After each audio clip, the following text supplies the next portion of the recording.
difficulties. Give me a sec here. What? Do we actually have people? No, because I have to go post it to. That's what I thought. I have to share it. Yeah. My viewer was like, I was like, who are you talking to? You're right. I guess I don't really have to be saying much right this second, do I?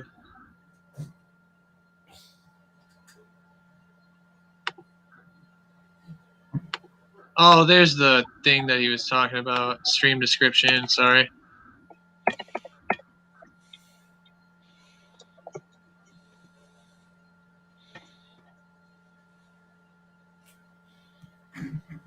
One of these days I should learn how to type.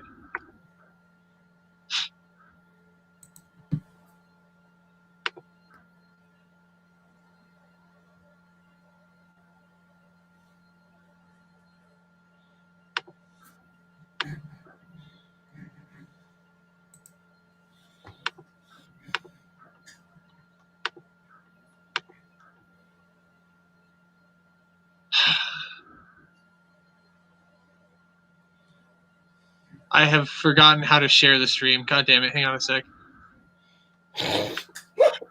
Jesus Christ. This is the worst. Has no possible way to help you in this situation.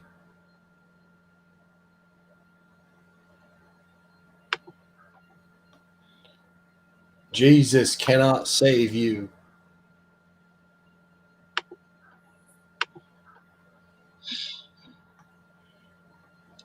How did I do it the first time?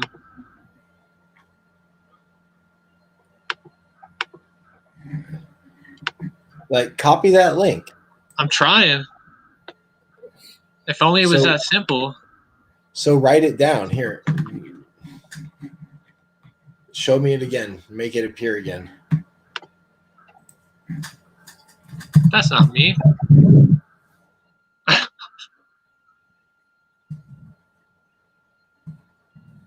Oh, wait. Hang on a sec. No, I got it. I'm done. I should be able to go. I was almost done typing it. Yeah, well, you know what? I was so close to being done. And then it would be posted right now. Like already.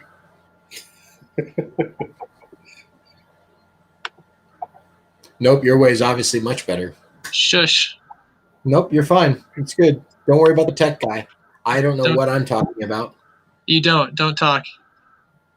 Hang on, I almost got it. Almost. As opposed to mine, it would have been done. Is this how you do it? It's so much better because it's on a delay. So now that I have the other one open, I get to hear you talk shit again.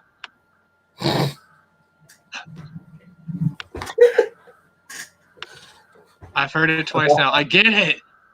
Is this how you deal with the plumbing things too? Is you choose the whichever method takes longer and is more challenging, that's the way you want to go? Yes. He has to rack up that bill.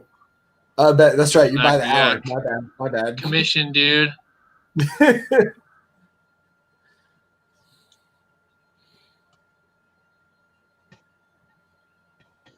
Part of it is my inability to type. I feel it, right, but you could have used my ability to type. It would have been like, we can still do it again, and I'll still be done before whatever it is you're trying to do. No, because it's already good. I'm just posting it now. Just translating it into Egyptian hieroglyphics or something. I don't know. Yeah, can you change it into Egyptian hieroglyphics? Because if not, just fucking sit there and wait. Yes, I can. Yeah? I don't think that'll do us any good, but Google's very powerful. I can do that. I don't think Google Translate has hieroglyphics. That's all I'm saying. It does. See, listen to my echo. Oh, you turned off my echo. I did, yeah. I was like, echo at you. I barely want to hear you once, let alone twice. Oh, we have people watching now. Perfect. Excellent. Sweet. Oh, they're gone. That makes sense. That makes sense. They're like, never mind. All right. Give me 1 sec to shoot Uriel, because this is Uriel's question, so I'm gonna shoot them a private message.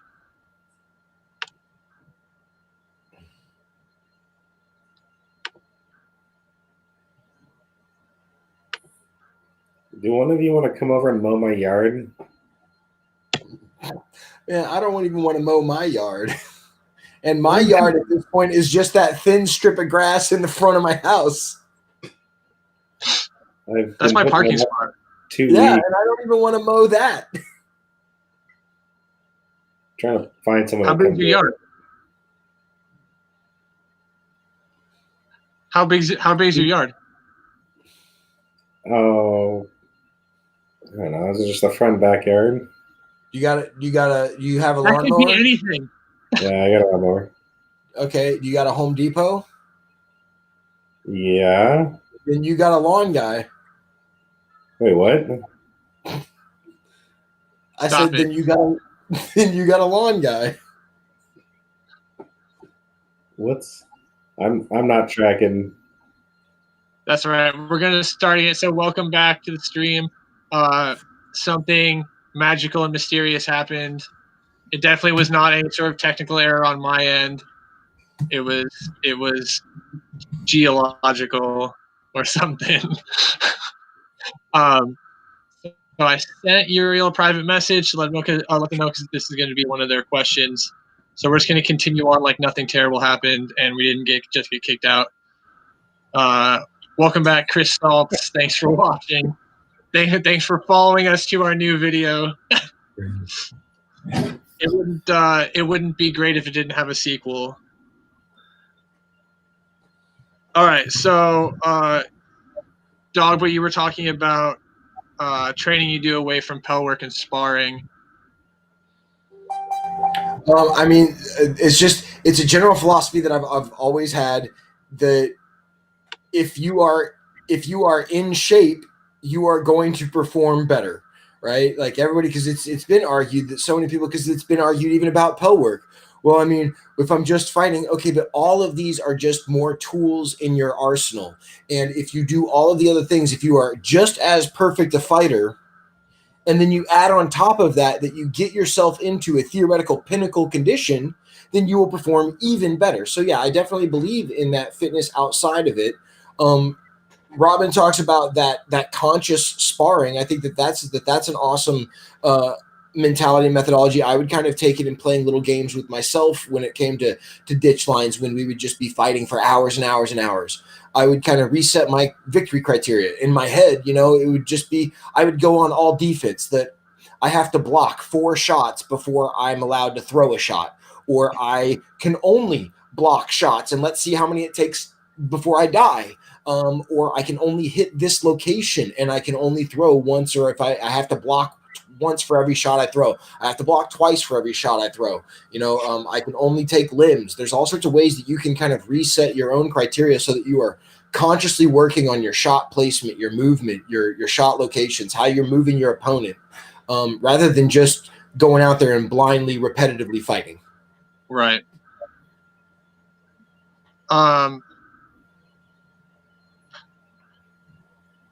Another question Uriel had was, have either of you hit mental hurdles on the way to achieving your warlord status? If so, sorry, say the first part again.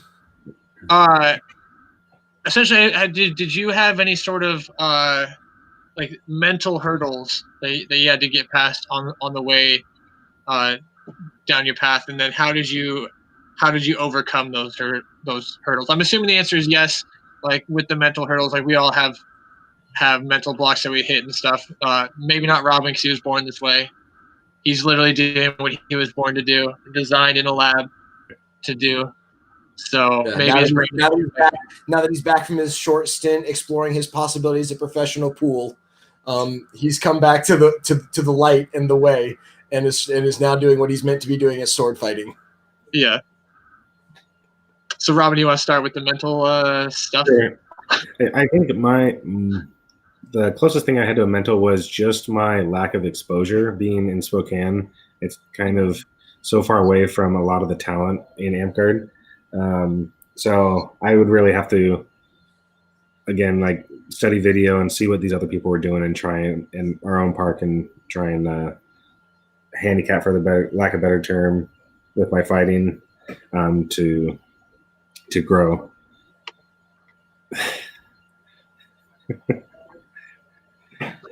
But as far as like, I think that's the only real mental one, is just like I didn't have the talent like Dogboy and Cyric. When I was up and coming, like me and Prometheus were on this side, and then it was Dogboy and Cyric. And so every event, it's like those are the two guys that we want to go and be like, because they're just ripping through ditch lines. But we didn't have that. And the closest thing we had was like Frog and Xanthel,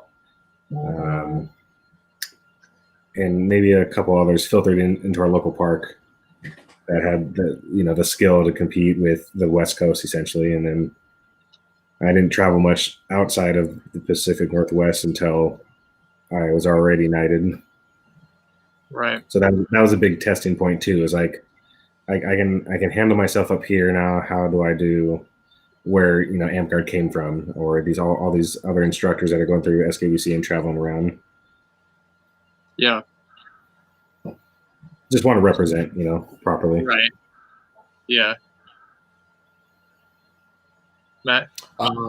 Mental barriers that I would say, and I feel like I've had lots of talks with lots of fighters about this, is, I mean, there's ups and downs where you're questioning the value of that pinnacle position, and the mental struggles with where that's at on any given day in any given fight, where a day can make you suddenly question your fighting ability, and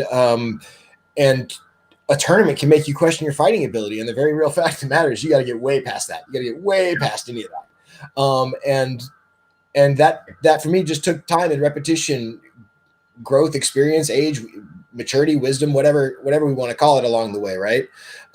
In making sure that I understand the worth and caliber of my fighting, regardless of any given decision of any single fight on any single day. Right. That can't weigh in. And at the end, that actually plays into my favor, because I've set all that aside when it comes time for the fight, and I can just focus on the fight itself, which makes me, pretty hard to beat.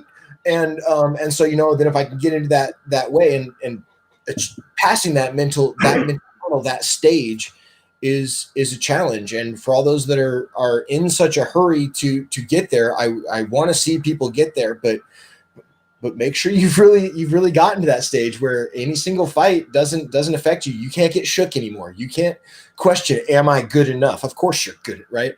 Travel is something that I think comes as a part of that, the exposure to the greater world, right? Robin, and I know we tease the shit out of you and love doing it, but you really are an anomaly in the fact that you came from a pond without that exposure and then were able to go out there and hang right away. That's not normal. Right. And I hope that in looking back, without petting your own ego, you can acknowledge that that's not the way most people have to do it, that you got to go out there and get that exposure and swim with them a bit to really, a lot of times the first time people go out there, they get chomped on.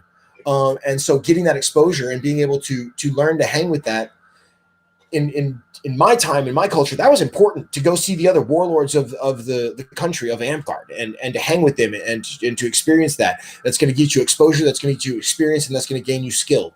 And that gets you all of that confidence that you have when it comes to that mental game. Right. Yeah, I can totally relate. I've had that. It's like riding waves, sort of like I'll find myself going through a stream of success or whatever, where like a series of tournaments where I do really well or whatnot, you start to feel a certain way about your own ability and whatnot, and then you can go to another tournament and just walk away going like, man, I'm trash. Like just the complete opposite, just because you get right. Yeah, being able to not go to that place is definitely an advantage. And there's a part that's mental exercise that each person needs to figure out their own methods of how they're going to deal with that, what their coping mechanisms are going to be for how they deal. But I also think exposure and experience is a big part of that too, that the more times we have to deal with those ups and downs, and the more successes that come with that, right? Like we've built into this career a lot of success. But one of the big jokes that I like to make when someone starts, saying, touting about anything, I'm like, I've still lost way more tournaments than I've ever won. and I've won a lot of tournaments, but I've still lost way more tournaments than I've ever won. And right.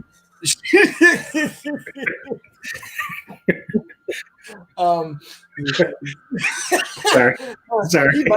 He might even be right about that at this point. Which screw this kid. This is why that's been our theme song for like ever. But you have to go through those paces to really get that exposure. But it builds that confidence level where I can have a tournament where I just, man, I do nothing. I just get put out of every bracket. I just get put out of every bear pit, whatever it might be. And I will walk away as, man, that was a crappy day. Yeah. And move right on to the next day and not even blink, right? Like shit happens. And you've got to be able to move to that without letting that shake you. And it's a hard thing to get to. And I admit that I had to go through it, and we all do. Except for Robin. Yeah. I definitely, when we first started traveling over to the Northern Lights, it was nice to find another like-minded group of people. That there was a large amount of people over there, close friends and whatnot, or became close friends who had the same mentality of really just wanting to see Robin lose. And that was a really nice moment for me to find those like kindred spirits and see it. It's nice when you find those valuable things in common, those things in common that really matter. Yeah, those like deep-seated like morals and stuff. We're just wanting to see Robin lose. Deep-seated moral, emotional things like seeing Robin lose. Yeah. Yeah.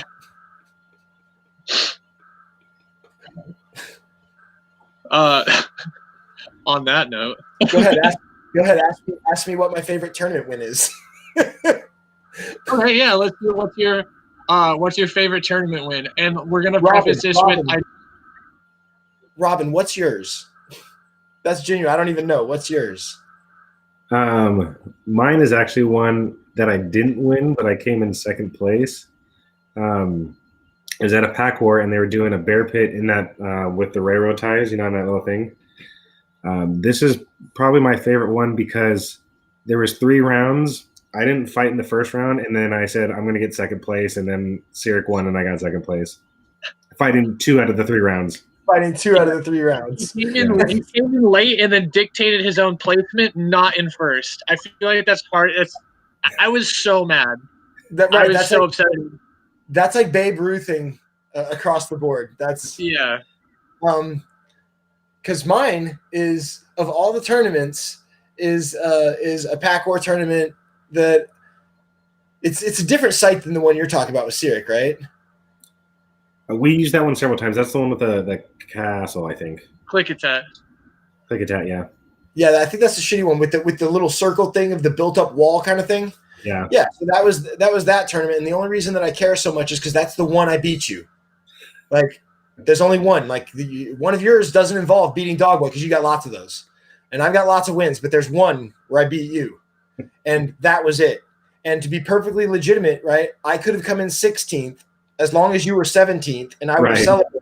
And I would have celebrated just as much. It's not the fact that I got first; it's the fact that I got 1 spot above Robin. That's what mattered to me that day. So that is my cherished moment. That was a good event. That was a good event. That was a good day. So I'm hoping this one was fun. It wasn't the results of the tournament that was fun, but there was a tournament at 1,000 Stars where it was a Grand Melee style tournament. And there just happened to be this really good video of Robin killing Cyric with this inside shot inside the shield. But my favorite part about that tournament is that Robin goes out there enduring the sword and shield. He was using a buckler. A little bitty ass buckler. Like it was a good sized buckler. It was a buckler, so I mean it wasn't a punch shield at that point yet.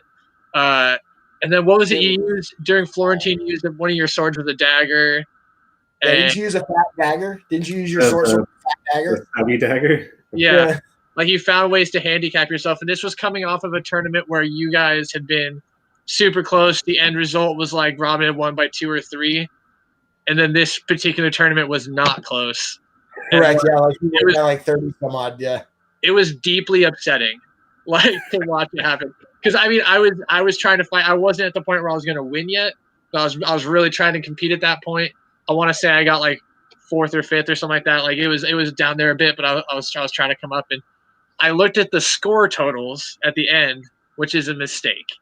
Because I remember what Rob was fighting with. I think he had double my score. And I was like, that's terrible. Like, I wanted to just, like, go over to some kid, hand him all my equipment, and be like, maybe this will work out better for you, and just walk off into the sunset. Like, Oh, well, I mean, like, that's just it. For us, even on the ego side, if you were to take Robin's name out of it and look at the tournament off names, there would be mine, Cyric, a couple of our names that would be up there, and then a pretty good gap before the next number as far as number of kills, and what we were going on. yeah. And then it's just a matter of the variable of adding Robin and how far ahead of the rest of us he was, right? As far as how far between first and second. Sometimes it was close, not as often as it was not close. It's like, that's just, yeah, it's fine. It's fine. It's fine. What's your, if you had to pick one, yeah, sorry. Yeah, put that up there. Yeah. That was, I feel like that was that point we had a lot of YouTube videos that a lot of people didn't like seeing. And Robin was mostly the one that was cool with it, but whatever. I can't imagine why. For you guys, for each you individual, I feel like so this is something that I've discussed with people a lot, where something I don't like is that over the course of like reigns and years and stuff like that, they'll have specific tournaments that kind of turn into the standard or the meta, whatever you want to call it, where they run the same style of tournament over and over again. I personally don't like that because I feel like different people thrive in different styles of tournaments. Like, so if you change it up and do a bunch of different styles of tournaments, you're not catering to one specific style of fighter. What do you feel like there was a tournament that fit you the best? Like there was one specific style where you seemed to thrive in the most, or even if not specific, like exactly like how the bracket was scored or anything like that, but one sort of system that you like the most? So, I mean, those are interesting, kind of a combination of questions between which systems we might thrive in, which systems we like the most, and then the fact is, what's that? Let's start with which ones you thrive in.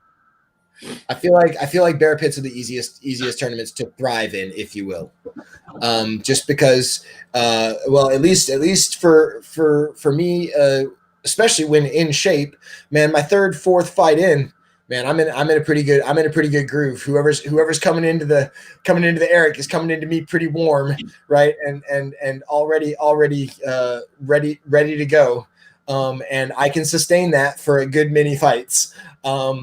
So that's something that you get, and you may have longer periods of time between higher skill level fighters in a large line of people that you're dealing with, as opposed to a bracket where, man, you each round you're dealing with a person who won their way to fight you, right? Who beat somebody to get to this point.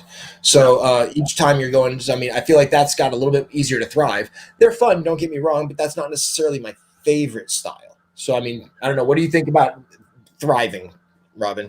Probably Grand Melee. I think that one keeps the blood flowing, because in the bear pit, if you have several Erics, you can get those top tiers that aren't going to fight each other because they're holding down an Eric. Whereas in the Grand Melee, it's a hodgepodge. And it really separates, the endurance. Like Maurice put it perfectly one time. We were at Pack War, and he goes, "Oh, I love these. This is what separates the warlords from everyone else, because you rack up those kills and you can fight everyone. You can't necessarily dodge. I mean, if you want to skew it, you can go and pick your easy fights and stuff like that. But if you're doing that, you're not going to rack up the numbers that you need to win, essentially." Well, I mean, theoretically, I'd say that at least in the past, that's always been, at least in my assessment, more of a reputation thing, because it can be done. And we've even seen fighters that have done it and even been successful doing it. Sure. But we know, they see it. The community sees it, right? The fighters follow it, right? Everybody's able to pick up on what just happened. And that person, right, a cool guy, albeit the SCA, but I still really like it, right? That there'll always be another fight. There'll always be another tournament. The only thing that is finite is our reputation. And so I think that's a really cool statement. And so I feel like that's the correction. There's a lot of emphasis on streaks right now, which that's fine. Of course, we want to count those, but they're trying to find a way to count them in everything. And that's my only. I feel like I like the grand melees. I just want them to stay fast, us to not worry about streaks and just count up total wins and say fuck it on the streaks for this particular style and take an overall win set since tournament wins count. And then you do get that high speed, which I agree. That's your endurance set where, man, the high fit fighters are going to be the ones putting up the high points and surviving to the end. Right. I also think that as far as thriving goes, like in a bracketed one, I did very well because my mental game, I think, is there where I'm okay with breaks in between fights and not having to be constantly moving. Where in grand melees or bear pits, that one fight's not the end of the line. You know, people can be way more loose and careless in their fights and get a simo or try this shot. Whereas in the bracketed, when they weren't doing best 2 out of 3, it was you're in this fight. You better be on your A game. Right. Yeah. Don't mess up. Not even once. Yeah.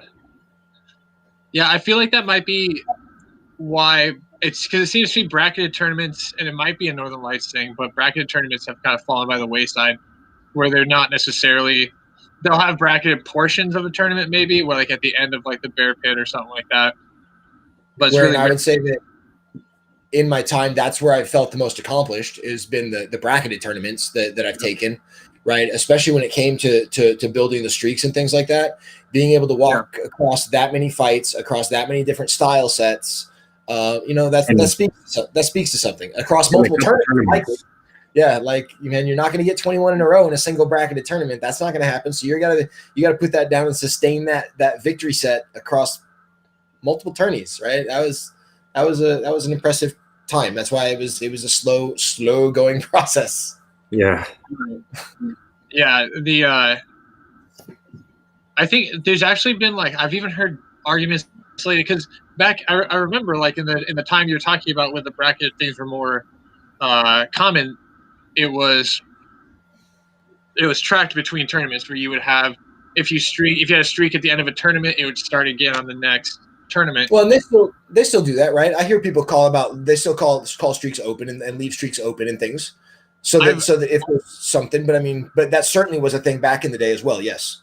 I've heard arguments lately of whether or not we do count them, but I mean, I don't know. It's never been a big topic because we just don't do that many bracketed tournaments anymore. It seems like now the more important thing is the win of the tournament as opposed to the streak, just in the kind of the culture and the styles we've been using. And that's why, because I agree with you on shaking up tournaments, but that's why I think that there's some, because like the Grand Melee is really cool, but if you are slowing it down to the point where you're recording everything, it does give good data sets, but it slows down the tournament. So those are kind of your juxtapose. I feel like if we just focused on the first, second, third, fourth, then you could keep a high speed tournament up that gives you that set and don't worry about streaks for that one. But if you do a bracketed or a bear pit, you can worry about streaks for the other, and you can always shake that up depending on which tournament for which time. Yeah, I agree. So we talked about thriving. What style do you think is the most fun? Just straight up fun, not even necessarily from a competitive standpoint, but you just enjoy yourself the most. Grand Melee. Yeah. I agree. I think I have the most fun of those as well. You just get so many fights. Yeah, right. It's just.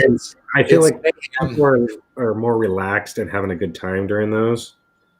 I don't know. That's just my experience, I think. Yeah. Especially in the ones where, because there's lots of different Grand Melee styles, but I like the ones where the loser reports, right? So if you win, you stay on the field. You go and fight more, yeah. Right, and because there's some where if you win, you also go report, and there's lots of Grand Melees, but the loser reports and the winner stays. Man, now if you're winning, you really are. And Mayhem, well, it's only one-on-one fights, but it's the closest to Mayhem you're going to get in a one-on-one tournament because, man, you fight this person, you tell them your number, you turn around, you fight this person, you tell them you fight this person, right? Man, suddenly you see that Robin's right over there. You push 6 people aside, excuse me, you smack him on the back of the head and you start to fight Robin next, right? And this is, you can run through, you find all the heavy hitters you want to find. You can get all it's a buffet, right? Of just of foam swords, as much as you can eat. Right. Is there any, just I haven't tried to go too negative, but I'm curious, are there any tournament styles that you absolutely hate?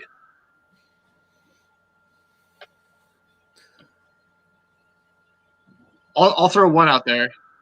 It's a variation, but when I've seen grand melees done where you retain wounds. Oh yeah. Yeah. It's not a lot of fun, and then also you get those people like sword and board bracket, they're legged and they're sitting by the number counter. They can't move, but they're challenging people who have lost the whole time. Yeah, it's a little bit weird. So for me, I guess, go for it. In thinking about the two distinctions, there's not really any tournaments that I specifically hate within their own merits. I just say that there's some tournaments that I would ask that we refrain from using when it comes to tournaments of merit or tournaments that are matter. A jester's cap, for example. I don't think a weapon master should be decided by a jester's cap, right? Where everybody's drawing random ass weapons, and so you have no idea what you're going to fight with. But a jester's cap on its own merits is a fun, playful tournament. That's great, right? You spin the wheel, whatever. But even the retained wounds, if it's one of those where nothing really matters or whatever about this particular tournament, then that just makes it a more challenging tournament. But when it does matter, we've certainly seen in the past that retained wounds, suddenly there's some fighters that go after just wounded opponents to get their wins. Unacceptable, right? So I mean, there's ups and downs and everything, but it's if it's just for playing around, I don't really have much. But there are some. If it's a weapon master, a champions tournament, then there's going to be some structure that I would at least ask us to maintain. Yeah. I'm not a huge fan of single elimination short bracket tournaments. Like one fight just to have a tournament. Like if there's no purpose to the tournament besides we're having one this weekend so someone can try and get a streak or a notch in their belt. I'm not a huge fan of that. Especially when open doesn't exclude previous brackets. Like everyone just turns into like a sword board or something like that. Right.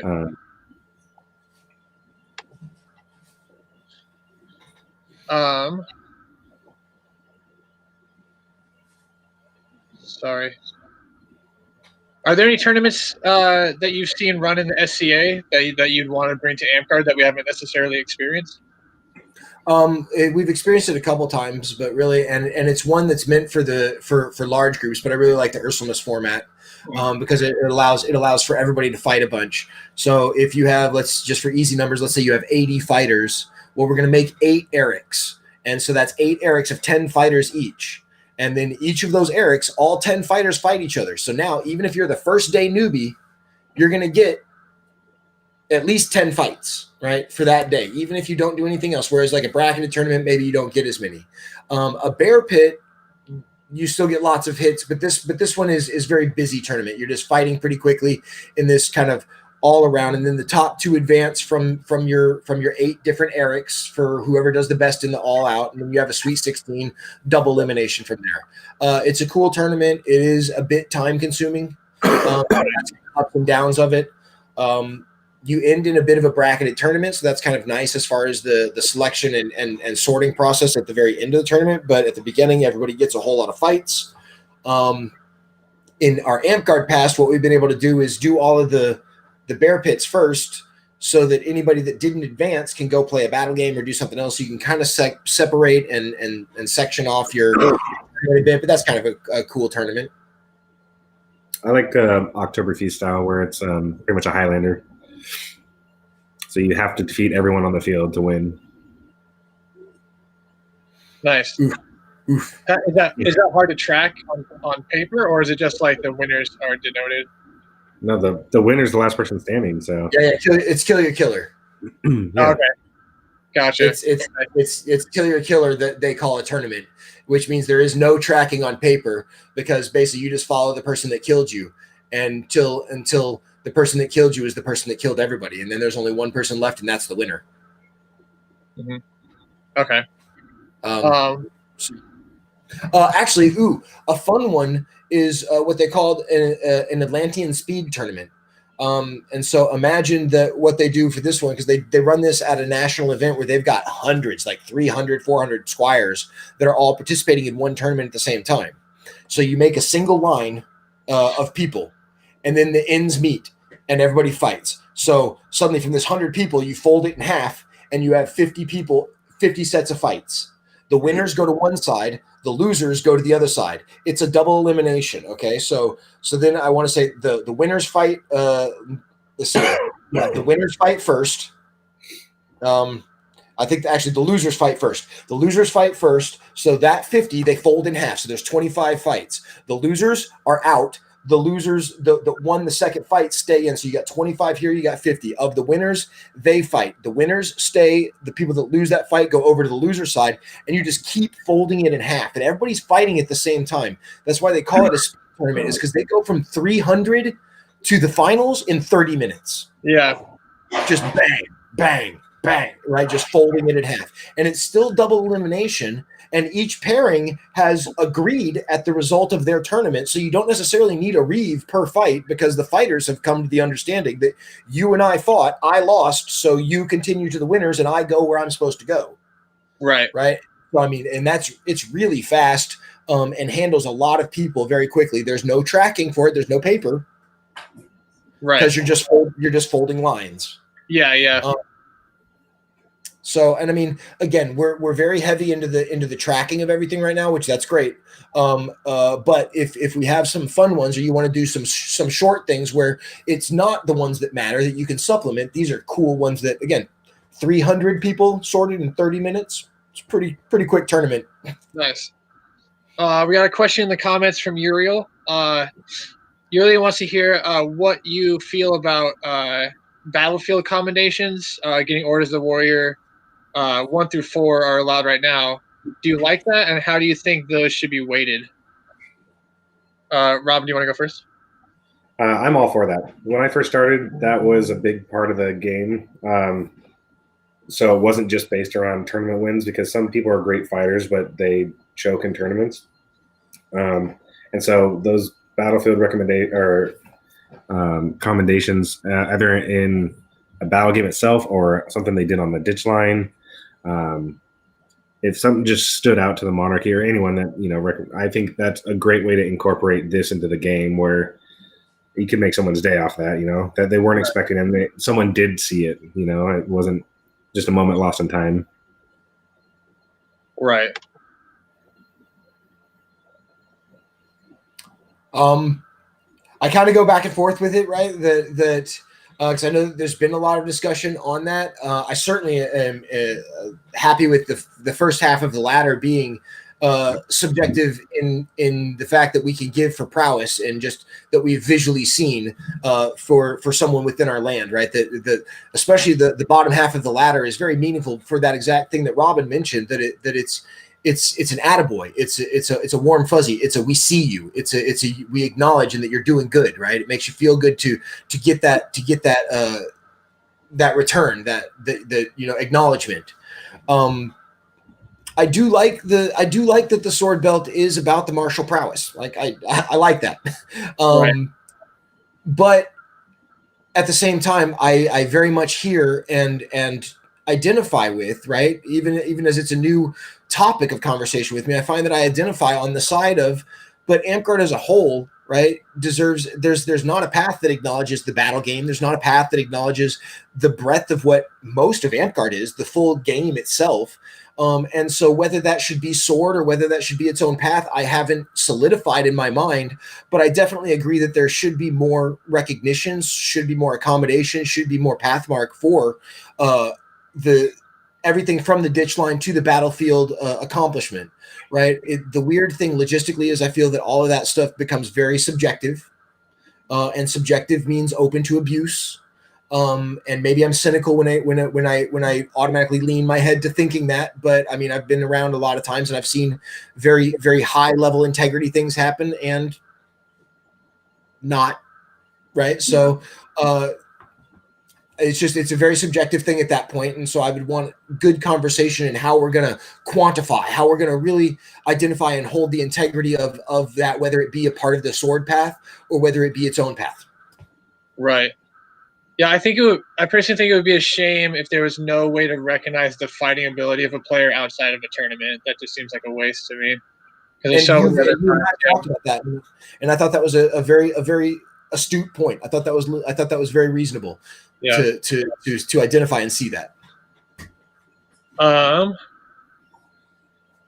Regarding awards, Griffins are an award for honor, courage, and chivalry, but non-ladder so seems to have fallen by the wayside for getting given.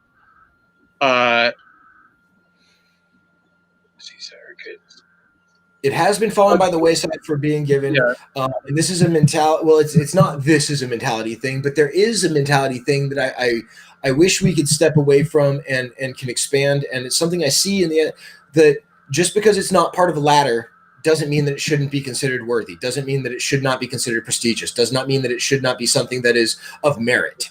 And that is an idea thing. That is something that we as a culture would have to change by putting emphasis on whatever that accolade is that's outside of the ladder, right? That we as the community would have to see that as important in order for it to be felt as important. But the SCA is very good at doing that. That while it may not be knighthood specifically or a peerage specifically, there are still awards of great weight and great value for a myriad of different things out there that can be earned and deserved and are strived for. And if we can bring that back to things like Griffins, I know, Ormus, you've talked about wanting to do more about that and make sure that the honor on the battlefield is shown, displayed, seen, and again, valued by people so that we can bring and make that a part of the game. But I think that it's a matter of us showing and making it feel important. Right. I agree. Robin, how you feeling, buddy? I was reading the questions. I've always been one for those off the path awards, like the Mask, the Griffin, these ones that don't build up to a ladder, because in my eyes they hold a little bit more weight because they're not building up to any end goal, and so it's done out of being genuine.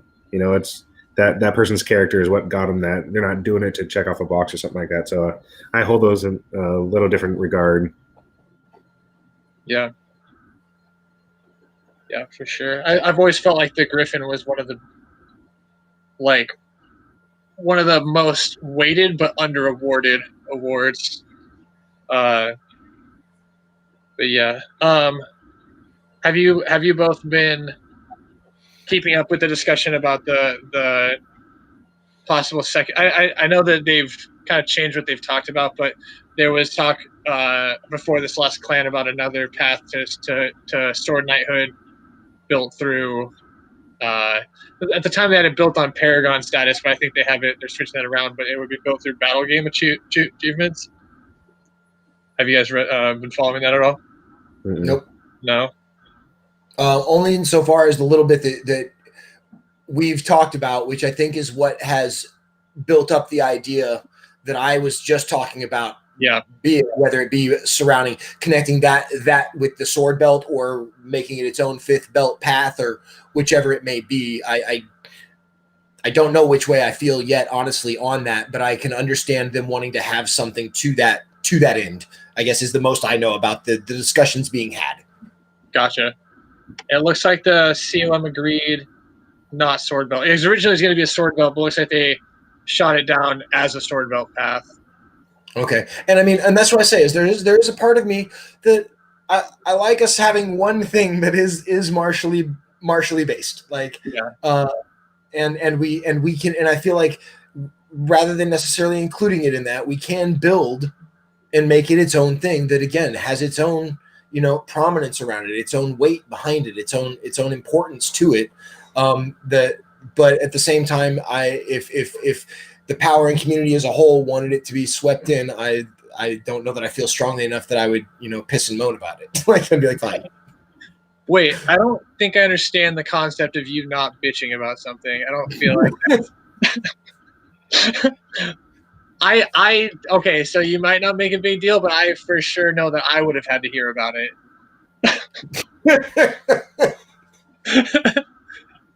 But I think I don't know what you're talking about. there's certain sacrifices you have to make as a squire, I feel like. So maybe that's just, we'll chalk it up to that. And so one of the things I was curious about too is that, you're both in sort of unique situations where, like Dogboy, you've had a very successful foray into the SCA, even taking a short break from Amtgard for a little bit. I wouldn't say you were ever necessarily fully disconnected, but you definitely went through a period where SCA was your main focus. Robin, kind of the same thing, where your main focus right now is SCA. It's been a little while since Amtgard was a focus, but you're both very ready. And this video is an example of you're both very ready to come help with the video, talk about Amtgard and your experience. Can you quantify or give us an idea of what it is about Amtgard that keeps you coming back? Because I mean, not like in a but yes, I mean, like the fact that you guys were willing to step in, do this video, talk about you guys' Amtgard career and all that stuff, it's not nothing. So I was just curious how you felt about that. Robin? Mine's real simple. Because I started so young, I've met both of you guys through this game, and I've traveled and made more memories in this game than I have anything else. And so I can't just throw that away. I have lots of good experiences and friendships that are lifetime. And so, and plus it's fighting. Fighting is fighting, whether it's with foam, whether it's with rattan. I still care about the game, even though I don't play hardly at all. But it's still always going to be there, Yeah. I wanted Robin to answer first because we're going to have the same answer, and I knew that. So that's just it. I mean, obviously the friends, the people that we've had, and I've Robin since he was 11, me since I was 16. So that means that we've been playing about the exact same amount of time. Actually, that probably puts you a little bit before me, even maybe playing over in your little pond in Spokompton. But I was fighting the quarterstaff, so it didn't really count. At 11, yeah. So I mean, I've built up most of my social circle through this, and found a lot of like-minded friends and things of that nature, and that has only progressed into more friends that I have found in the SCA, and in all of the success that I've found in the SCA, I owe and I openly attribute every ounce of that to all of my time in Amtgard. I would not have been able to excel at this rate in the SCA without Amtgard. And that's just a cold, hard fact. What keeps me in Amtgard is I still like to hit my buddies with a stick. I don't care if it's foam padded or if I've got to put armor on, right? And I was actually just talking with some of my SCA buddies that one of the things that is cool about foam is that I can be here on this webinar right now. And if I was here and had a buddy here, we could be talking, and 35 seconds from now, we could be fighting. And then 35 seconds from that, we could be done fighting. You can't do that with the SCA, right? You got to put on armor. You got to put on at least a helmet. You got to put on, right, just little bits of get ready and not get ready. And so Amtgard is its own different game. In the SCA, there's also rapier combat, which I've played at a couple of times, but I do not do. All I see, as much as there's these cultures that will tease, and some of them are more malicious than others, some are meaner than others in their teasing about, thinking snooty snoo, that one's lesser. They're just different disciplines, right? Yeah. Like you could take some of the best hootie hoo fighters in the SCA, you put foam in their hands, and we're going to whoop their ass. Right? They haven't done that. This is a speed game. It's something different. You take us and you put a rattan stick in our hands. It weighs 2.5 pounds. It's a whole different world throwing offense there. You take a rapier fighter, man, that's a long pokey. So they're all different disciplines. They're all different martial arts that we can learn and pull different things from.